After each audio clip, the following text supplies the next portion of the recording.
জামালপুরে ঈদ পরবর্তী সময়ে বাজারে সবজির সরবরাহ বেশি থাকায় পাইকারি বাজারে কাঁচামরিচ বেগুন সহ সব ধরনের সবজির দাম কমেছে 25 থেকে 30 টাকা পর্যন্ত। তবে কিছুটা বেড়েছে আলুর দাম।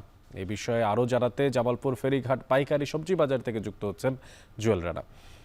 জুয়েল, আপনার মতামত জানতে চাই যে শসা, টমেটো, পেঁয়াজের বাজার দর কেমন দেখতে পাচ্ছেন, আর আলুর দাম বাড়লো কেন? কি তথ্য আছে আপনার কাছে?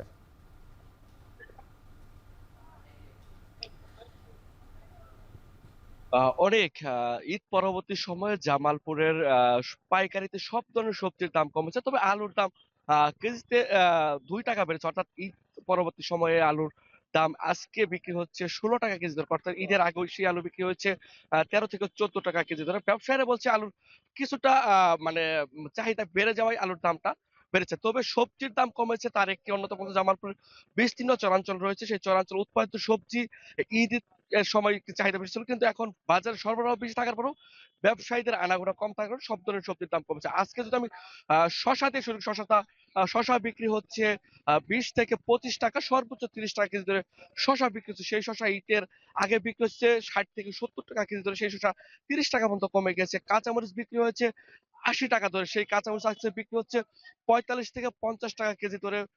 ঢেঁড়স বিক্রি হচ্ছে ৳১০ থেকে ৳১৫ কেজি দরে।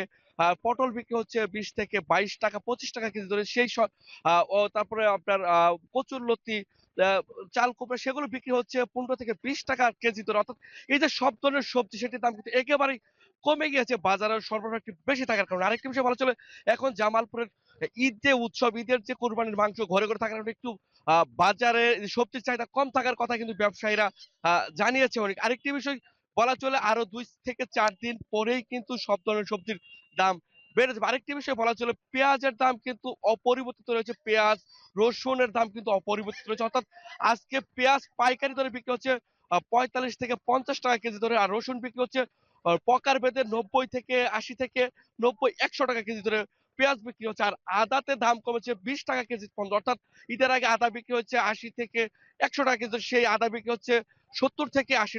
অর্থাৎ এই যে সবগুলো সবজির দাম কিন্তু এখন নিম্নমুখী রয়েছে। অর্থাৎ কৃষকরা কিন্তু এতে তাদের উৎপাদন খরচ দিয়েও কিন্তু একটি শঙ্কার কথা জানিয়েছে। এই মুহূর্তে বাজার যদি এইভাবে পড়ে যায় তাহলে কৃষকরা অনেকটা ক্ষতিগ্রস্ত হওয়ার সম্ভাবনা আছে। যেহেতু কি সবজি উৎপাদন করতে পর্যাপ্ত পরিমাণ সার, কীটনাশক সব ধরনের দাম ব্যবহার করতে হয়। সেদিকে কিন্তু আর বাজার দাম না পেলে একটি হতাশার একটি কারণ হতে পারে। আরেকটি বিষয় বলা চলে, জামালপুরে যে পরিমাণ ঢেঁড়স উৎপাদন হয় সেই ঢেঁড়স কিন্তু অনেকে বাজারে ব্যবসায়ীরা বিক্রি করতে না পেরে তারা কিন্তু রেখে যাচ্ছে। আরেকটা বিষয় হলো, সবকিছু মিলিয়ে চলতে দাম কিন্তু একেবারে নিম্নমুখী হয়েছে। এই ছিল জামালপুর থেকে আমার কাছে সবজির দরদামের সবশেষ তথ্য অনেক।